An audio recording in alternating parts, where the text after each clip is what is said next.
है बहुत। क्यों इम्पोर्टेंट है हमारे लिए? क्योंकि उसके बिना हम सरवाइव नहीं कर सकते हैं। एग्जाम्पल मैं इकोसिस्टम का आपको दे रहा हूँ, जैसे कोई फॉरेस्ट है, कोई पॉन्ड है, कोई लेक है, ग्रीनलैंड है, ये सारे के सारे किसके एग्जाम्पल्स हैं? सारे के सारे एग्जाम्पल्स हैं हमारे इकोसिस्टम्स के। ठीक है, सेल्फ सस्टेनिंग सिस्टम जिसके अंदर हमारे आसपास की सराउंडिंग चाहे वो फिजिकल हो नॉन फिजिकल हो सारी बीच में आ जाएंगे, लिविंग नॉन लिविंग सारी बीच में आ जाएंगे। ठीक है, उसको बोलते हैं हम लोग इकोसिस्टम। इकोसिस्टम को थोड़ा सा एलेबोरेट करते हैं। किसी भी इकोसिस्टम के अंदर एनर्जी और मैटर जो है वो लगातार चेंज होते रहते हैं लिविंग और नॉन लिविंग के बीच में। इकोसिस्टम मैनमेड भी हो सकते हैं और नेचुरल भी हो सकते हैं। नेचुरल की एग्जांपल करें, जितने भी हमारे खेत खलिहान होते हैं, ग्रीनलैंड्स होते हैं, फॉरेस्ट, जंगल, समंदर, नदियां, डेजर्ट, माउंटेन, पॉन्ड, लेक, ये सारे के सारे नेचुरल इकोसिस्टम्स हैं। अगर हम बात करते हैं बाकियों की, ठीक है, जो हम खुद बनाते हैं, तो इसका मतलब ये सारी चीजें हम खुद भी तो बना सकते हैं। अननेचुरल जितने भी हमारे पास आर्टिफिशियल गार्डन होते हैं, क्रॉप फील्ड्स होती है, पार्क होते हैं, एक्वेरियम होते हैं, ये सारे के सारे मैन मेड है। तो इंसान भी बना सकते हैं इकोसिस्टम और बाय नेचर भी एग्जिस्ट कर सकते हैं। वो दोनों चीजें हो सकती है, पॉसिबल है। कंपोनेंट्स ऑफ इकोसिस्टम, अगर मैं इकोसिस्टम के कंपोनेंट्स की बात करूं ना, तो इको जो सिस्टम है उसके दो कंपोनेंट है, बायोटिक। बायोटिक मतलब जिंदा, लिविंग कंपोनेंट्स, जिसके अंदर क्या आएगा, उसके बहुत सारे पार्ट्स आएंगे। उसमें आएगा प्रोड्यूसर्स, कंज्यूमर्स, ठीक है, डिकम्पोजर्स, ये उसके पार्ट आएंगे। बायोटिक का मतलब पता चल गया, बायो मीन्स लिविंग। तो लिविंग चीजों के अंदर जो हमारे इकोसिस्टम के पार्ट है, उसमें पहला आता है प्रोड्यूसर्स, वो ऑर्गेनिज्म जो अपना खाना खुद बनाते हैं, तो उसको बोलते हैं प्रोड्यूसर्स। Example green plants. उसके बाद है हमारे पास कंज्यूमर्स, जो इन पे डिपेंडेंट है, प्लांट्स पे डिपेंडेंट है। कंज्यूमर्स जैसे कि हम लोग हैं, हम लोग प्लांट्स पे डिपेंड, एनिमल डिपेंड होते हैं, हम लोग कंज्यूमर कैटेगरी के अंदर आएंगे। ठीक है, तो प्रोड्यूसर्स देन कंज्यूमर्स इसके अंदर आएंगे। ये हर्बीवोरस भी हो सकते हैं, कार्निवोरस भी हो सकते हैं, पैरासाइट्स भी हो सकते हैं, ओमनीवोरस भी हो सकते हैं। कंज्यूमर्स मतलब हम कुछ ऐसे ऑर्गेनिज्म जो सिर्फ प्लांट्स पे डिपेंडेंट है, प्लांट के अलावा कुछ नहीं खाते, उनको बोलेंगे हर्बीवोर्स। दूसरा जो सिर्फ फ्लैश पे डिपेंडेंट है, उनको बोलेंगे हम लोग मीट पे डिपेंडेंट है, या दूसरे एनिमल्स को खाते हैं, उनको बोलेंगे कार्निवोर्स। देन पैरासाइट्स, पैरासाइट मतलब वो ऑर्गेनिज्म जो किसी दूसरे के ऊपर डिपेंडेंट है, उसी के ऊपर रहते हैं, उसी का सब कुछ खाते हैं, उसको बोलते हैं पैरासाइट। एग्जाम्पल लाइस, मतलब जुएं जो होती है वो पैरासाइट्स है, मॉस्किटो जो पैरासाइट है ना। उसके बाद ओमनीवोर्स, वो ऑर्गेनिज्म जो दोनों चीज टाइप की चीजें खाते हैं, वो प्लांट्स को भी खा सकते हैं और एनिमल्स को भी खा सकते हैं। जैसे ह्यूमन बींग्स है, एंट है ना, इसमें के अंदर और क्या आएगा, स्नेक्स हो, स्नेक तो नहीं आएगा, स्नेक तो सिर्फ फ्लैश ही खाता है। इसके अलावा क्रो हो सकता है, स्पैरो हो सकती है, ये दोनों इंसेक्ट्स को भी खाती है और हमारे ग्रेन्स भी खाते हैं। ठीक है, तो ये हो गया हमारे पास ओमनी। ओमनी मतलब बोथ, जो दोनों टाइप की चीजों को खा सकते हैं, उनको बोलते हैं ओमनीवोर्स। तो आपको हर्बीवोर क्लियर हो गया। ओमनीवोर, इनके एग्जांपल अपने अच्छे से याद कर लेने, है ना। अगर मैं हर्बीवोर के एग्जांपल करूं तो डियर, काउ, बफलो, ये सब इसमें आ जाएंगे, रैबिट, रैट, है ना। उसके बाद हमारा कार्निवोर। अगर कार्निवोर की मैं बात करूं तो जो फ्लैश ईटिंग है, उसके अंदर आउल, पीकॉक, टाइगर, लॉइन, ये सब इसके अंदर आ जाएंगे। ओमनी वाले मतलब आपको दे दिए एग्जांपल। डीकंपोजर्स, तीसरा पार्ट, पहला प्रोड्यूसर, दूसरा कंज्यूमर, तीसरा डीकंपोजर, वो ऑर्गेनिज्म जो गली सड़ी चीजों को खाते हैं, फंगस, बैक्टीरिया, वो डीकंपोजर में, और ये क्लीनिजिंग एजेंट का काम करते हैं। इनको हम लोग सेप्रोट्रॉप्स भी बोलते हैं, या फिर माइक्रो ऑर्गेनिजम्स हैं ये वाले, या फिर इनको रिड्यूसर्स भी बोलते हैं। क्लीनिजिंग एजेंट ऑफ आवर एनवायरनमेंट बोलते हैं, क्योंकि ये साफ सफाई बनाए रखते हैं। अगर ये ना हो तो चीजें गलती सड़ती रहेंगी, चारों तरफ बदबू हो जाएगी, पोल्यूशन हो जाएगा। ठीक है, तो बहुत इंपॉर्टेंट है हमारे लिए कौन, डीकंपोजर्स। इंपॉर्टेंस मैंने इसकी बताई आपको, डीकंपोजर्स की क्या इंपॉर्टेंस है इनकी। एक तो ये क्लीनिजिंग एक्शन है, चीजों को डीकंपोज कर देते हैं, धीरे धीरे ब्रेक डाउन करके खत्म कर देते हैं, जितनी भी डेड बॉडीज है, वेस्ट, उसको ही खत्म कर सकते हैं। उसके बाद ये मिनरल्स रिलीज करते हैं, ठीक है, और भी बहुत सारे रॉ मटेरियल है जो ये देते हैं हमें, जिसकी बहुत सारी यूटिलिटी है, जिससे सॉइल फर्टाइल हो सकती है। उसके बाद है ये एसिड्स भी प्रोड्यूस करते हैं जो यूजफुल हो सकते हैं हमारे लिए। दूसरा है, तीसरा है हमारा डीकंपोजर, जो है रिसाइकलिंग ऑफ मटेरियल, मतलब क्लीनिजिंग एजेंट है, ये अपने याद रखते हैं। तो डीकंपोजर बड़े इंपॉर्टेंट है हमारे लिए। फंगस, बैक्टीरिया, छोटे ऑर्गेनिज्म है लेकिन यूजफुल बहुत है। उसके बाद हम लोग करते हैं बात अबायोटिक, अबायोटिक मतलब जो जिंदा नहीं है, non living, non living component की अगर बात करें उसमें क्या क्या आएगा, उसके अंदर आएगा हमारे पास topography, water, air, temperature, humidity, ये सारे के सारे एग्जांपल्स इसके हैं। कार्बन डाइऑक्साइड, नाइट्रोजन, हमारे आसपास जो भी चीजें हैं जो जिंदा नहीं है वो सारी इसके अंदर इंक्लूड हो जाएंगे। उसके अंदर ऑर्गेनिक कंपाउंड्स में आएंगे, प्रोटीन, कार्बोहाइड्रेट, लिपिड्स सब आएंगे इसके बीच में। क्लाइमेटिक फैक्टर जैसे मैंने बताया आपको, temperature, pressure, humidity, moisture, rainfall, सब नॉन लिविंग थिंग्स है जिनके बिना हम जिंदा नहीं रह सकते, किसी भी इकोसिस्टम को ये बनाए रखते हैं। ठीक है, फंक्शंस ऑफ इकोसिस्टम, इकोसिस्टम के क्या फंक्शन होते हैं? इकोसिस्टम जो है वो सोलर एनर्जी को आपको देता है जिसकी वजह से आपकी लाइफ चलती है। ठीक है, और ये डिपेंड करता है इकोसिस्टम की एफिशिएंसी पे, जितना एफिशिएंट इकोसिस्टम होगा उतनी ज्यादा एनर्जी को ट्रैप कर पाएगा। अच्छा, ये इंफॉर्मेशन हमें देता है एसेंशियल मिनरल्स के बारे में और उनके रिसाइकलिंग के बारे में। इकोसिस्टम जो हमें नॉलेज देता है कि आपस में कैसे कनेक्शंस हैं डिफरेंट डिफरेंट पॉपुलेशंस के, ठीक है, और अबायोटिक एनवायरनमेंट के। और क्या बताता है ये? ह्यूमन बीइंग को ये हेल्प करता है कंजर्व करने के लिए अपने रिसोर्सेज, ठीक है, पोल्यूशन से कैसे बचना है वगैरह वगैरह, ये सारे की सारी चीजें हमें कौन देता है? इकोसिस्टम। तो इकोसिस्टम जो है कोई भी है वो हेल्दी होना चाहिए क्योंकि उससे हमें इतने फायदे हैं। ठीक है, नेक्स्ट हम चलते हैं फूड चेन पे। और फूड चेन क्या चीज है? हु ईट्स होम सुना आपने, कौन किसको खाता है। तो ये अगर आप चेक करोगे तो ऑर्गेनिजम्स के बीच में एक कड़ी होती है, एक चेन बनी होती है कि जैसे प्लांट्स है, प्लांट्स को डियर खाएगा, हिरन खाएगा, हिरन को शेर खाएगा। ठीक है, तो एक चेन बन गई, इस चेन को हम बोलेंगे फूड चेन। और फूड चेन से ही जो हमारा सारा सिस्टम है वो चलता है। ठीक है, अगर डेफिनेशन देंगे तो कैसे देंगे फूड चेन की? सीक्वेंस ऑफ लिविंग ऑर्गेनिज्म किसी भी कम्युनिटी में जिसमें एक दूसरे को कंज्यूम करता है उसको हम बोलते हैं फूड चेन। और इसमें क्या होता है? एनर्जी ट्रांसफर होती है एक ऑर्गेनिज्म से दूसरे की तरफ। ठीक है, ऐसे बोल सकते हैं एक फूड चेन एक यूनिडायरेक्शनल प्रोसेस है जिसमें एनर्जी एक जगह से दूसरी जगह ट्रांसफर होती है। ठीक है, तो हु ईट्स होम शॉर्टकट में आप बोल सकते हो। क्लियर हो गया? एग्जांपल में दे रहे हैं, ग्रास को जैसे डियर खाता है, डियर को लाइन खाता है। ठीक है, तो डिफरेंट डिफरेंट लेवल्स पे ये चेन आगे की तरफ बढ़ रही है, बट यूनिडायरेक्शन है, उल्टा नहीं पॉसिबल। मतलब ये नहीं हो सकता कि शेर को जो है डियर खा जाए, डियर को फिर ग्रास खा जाए, ये पॉसिबल नहीं है।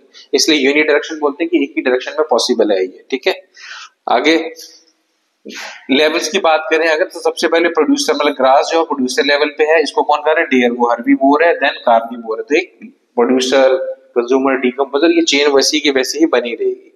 तो बहुत सारे एग्जांपल्स है दुनिया के अंदर हमारे पास जिसमें हम फूड चेन बता सकते हैं। ठीक है, नेक्स्ट फूड चेन से अगर हम आगे चलें तो फूड चेन की इंपॉर्टेंस क्या, उनका सिग्निफिकेंस क्या है ना। तो फूड चेन से हम लोग अंडरस्टैंड कर सकते हैं किस चीज को? फूड रिलेशनशिप्स को अंडरस्टैंड कर सकते हैं कि कौन किसको खाता है, किसकी कमी हो जाएगी तो क्या असर होने वाला, ये सारी चीजें हमें पता चल जाती है। इससे एनर्जी ट्रांसफर होती है एक जगह से दूसरी जगह। फूड चेन ना हो तो फ्लो ऑफ एनर्जी रुक जाएगा। ठीक है, उसके बाद है फूड चेन हमें जो है क्या बताती है?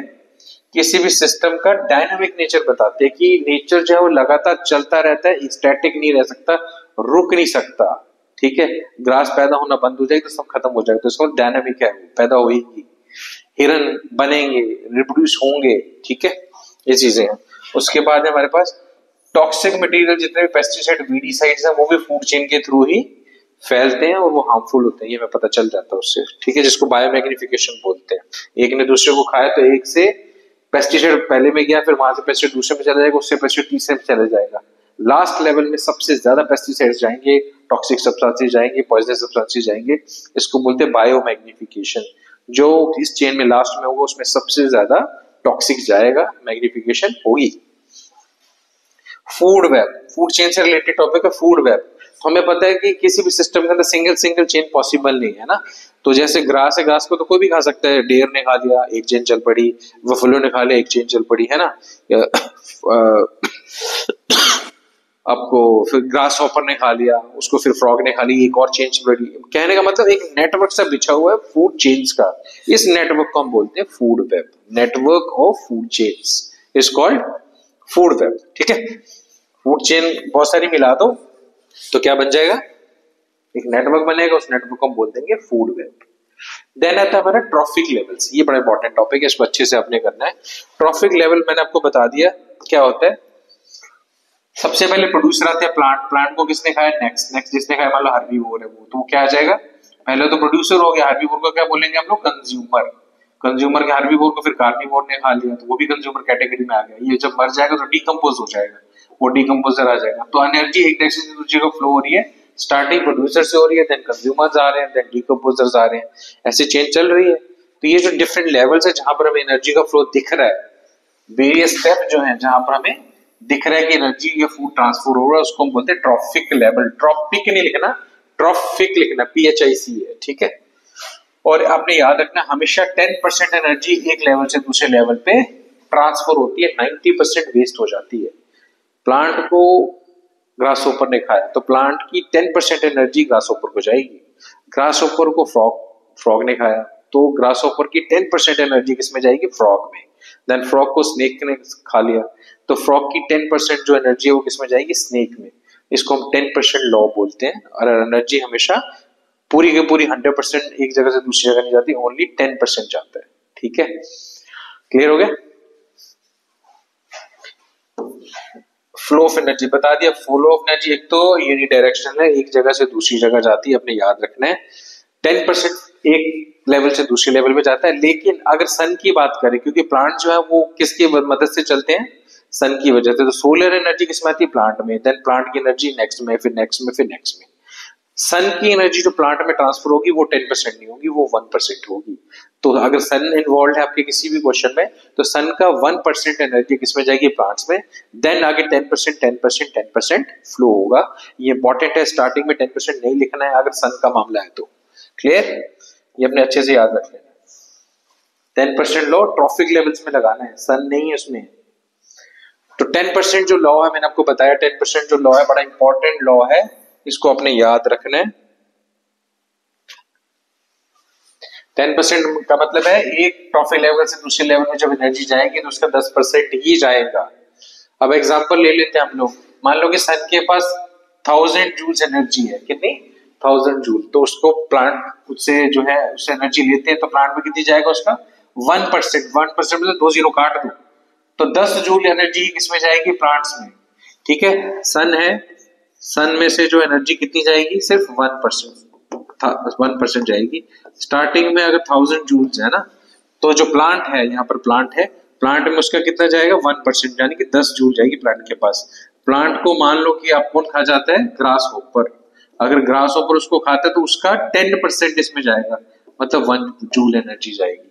ग्रास होपर को अगर फ्रॉग खा लेता है तो फ्रॉग में इसका 10% जाएगा, मतलब 0.1 जूल जाएगी। और फ्रॉग को अगर स्नेक खा लेता है ना तो उसके अंदर इसका 10% मतलब 0.01 जूल एनर्जी पहुंचेगी स्नेक तक। तो लास्ट कड़ी में जो आएगा उसके अंदर एनर्जी सबसे कम जाएगी, इसलिए कहते हैं वेजिटेरियन बनो।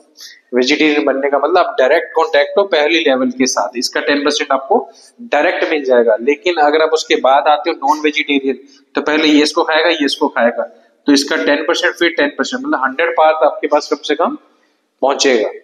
तो जो वेजिटेरियंस है उनके अंदर एनर्जी ज्यादा आती है प्लांट से कंपेरेटिव टू जो लोग नॉन वेजिटेरियन है। इसलिए हम लोग बार बार कहते हैं वेजिटेरियन बनो, वीगन बनो, क्योंकि दूध जो है, मीट जो है, ये सारे एनिमल प्रोडक्ट्स हैं, इनमें एनर्जी एक तो कम होती है, प्लस इनके साथ किसी की जान जुड़ी होती है। दुनिया भर में करोड़ों जो है एनिमल्स डेली काटे जाते हैं सिर्फ इसी चीज के लिए, क्योंकि आपको इस चीज का पता ही नहीं है। किस चीज का, कि आप सोचते हो ज्यादा एनर्जी एनिमल फ्लैश खाने में है, ऐसा नहीं है। प्लांट खाने में ज्यादा एनर्जी मिलती है, प्लस हमारा जो इकोसिस्टम वो गड़बड़ाता नहीं है। वैसे तो हम लाखों करोड़ों जानवरों को डेली मार देते हैं।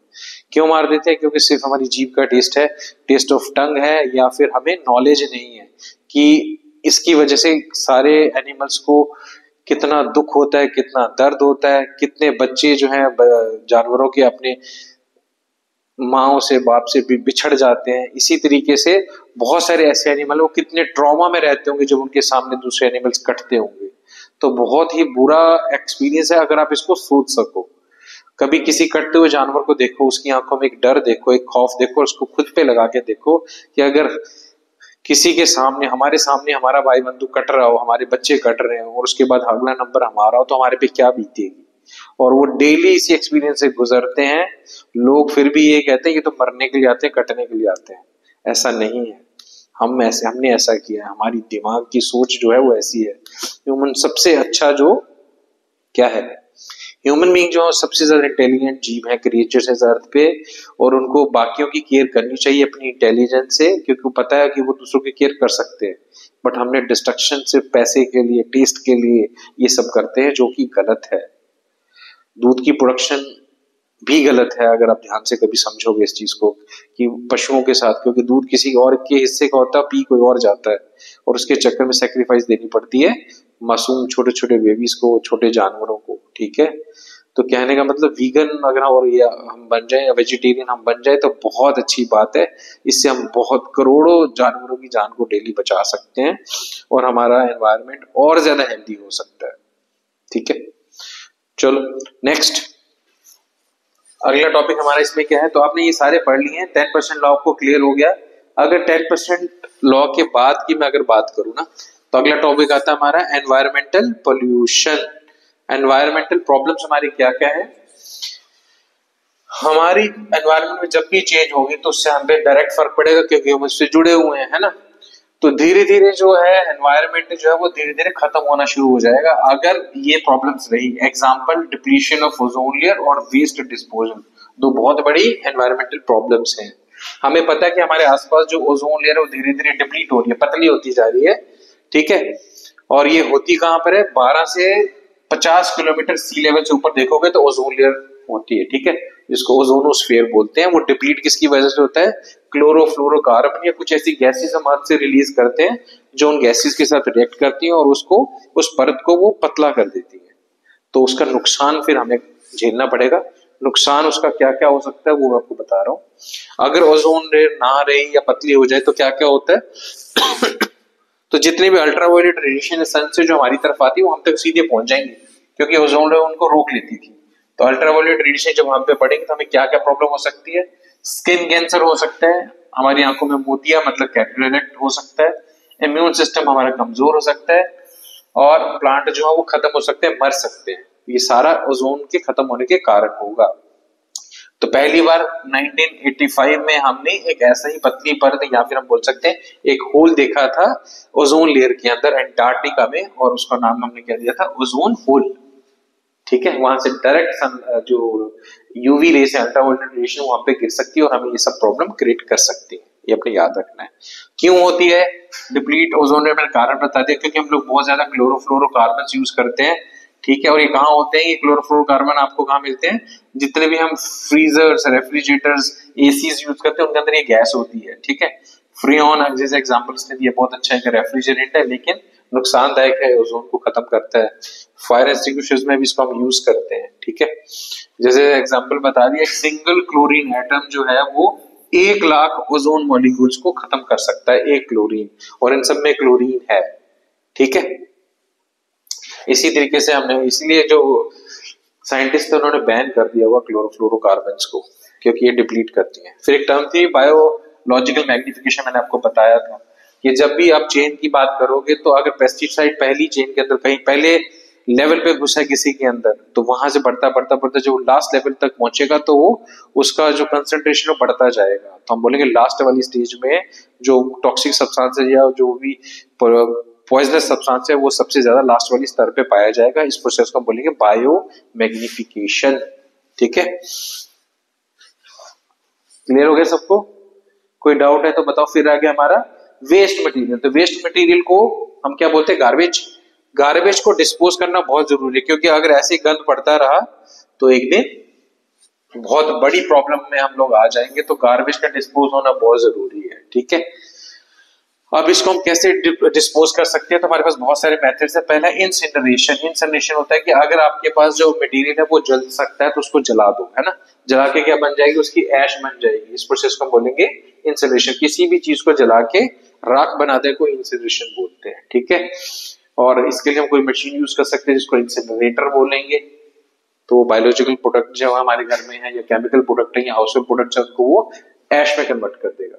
दूसरा है ओपन डंपिंग। अगर आपको लगता है कहीं जमीन बड़ी नीची है, गहरी है, तो उसमें हम लोग डाल देते हैं, उसको बोलते हैं भर्ती डालना। तो वहां पर हम उस मटेरियल को डाल सकते हैं ताकि बाकी चीजों के वो लेवल पे आ जाए, तो हमारा मटेरियल भी चला जाएगा और जगह की लैंड फिलिंग भी हो जाएगी। ठीक है, उसके बाद है कंपोस्टिंग। कंपोस्टिंग मतलब अगर ऑर्गेनिक मटेरियल आपके पास फालतू का पड़ा हुआ है, वेस्ट पड़ा हुआ है, तो उसको किसी खड्डे में डाल के आप लोग कंपोस्ट में कन्वर्ट कर सकते हो। वो खाद बन जाएगी, मेन्योर बन जाएगी, जो आप अपने प्लांट्स के लिए यूज कर सकते हो। उसके बाद है रिसाइकलिंग। वेस्ट प्रोडक्ट को आप रिसाइकिल कर सकते हो, बॉटल्स को, ग्लास की मटेरियल्स को, इनको आप रिसाइकिल कर सकते हो, कबाड़ी वाले को दे सकते हो, फैक्ट्रीज में जाएंगी, फिर से बन के वापस आ जाएंगी, तो रिसाइकलिंग कर सकते हैं। Then reuse. हम लोग क्या करते हैं, बहुत सारी चीजों को रीयूज करते हैं। बॉटल को अचार डाल दिया उसके अंदर, ठीक है, ऐसे बहुत सारी प्लास्टिक की बॉटल्स को हम केक देते हैं तो पानी के लिए यूज कर लेते हैं। तो मतलब हम लोग रीयूज कर सकते हैं चीजों को। इससे क्या होगा, चीजें कम बनेंगी और पोल्यूशन कम होगा। तो ये हमारा तरीका हो गया वेस्ट प्रोडक्ट्स को ठिकाने लगाने का। ठीक है, तो ये हमारा चैप्टर किस पे था, एंड अवर एनवायरमेंट। सारे एनवायरमेंट से रिलेटेड है, एनवायरमेंट भी हमारा पार्ट है, उसके बिना हम सरवाइव नहीं कर सकते, इसलिए इसकी नॉलेज होना बहुत जरूरी है। सिंपल चैप्टर है, अच्छे से आपने कर लेना है। ठीक है, अगर इसमें फिर भी कोई प्रॉब्लम आती है तो आप लोग मेरे को कमेंट्स में, सजेशंस में लिख सकते हो। मैं हमेशा आपके कमेंट्स के आंसर्स आपको देता रहूंगा। अब मिलते हैं आपको नए चैप्टर्स के साथ।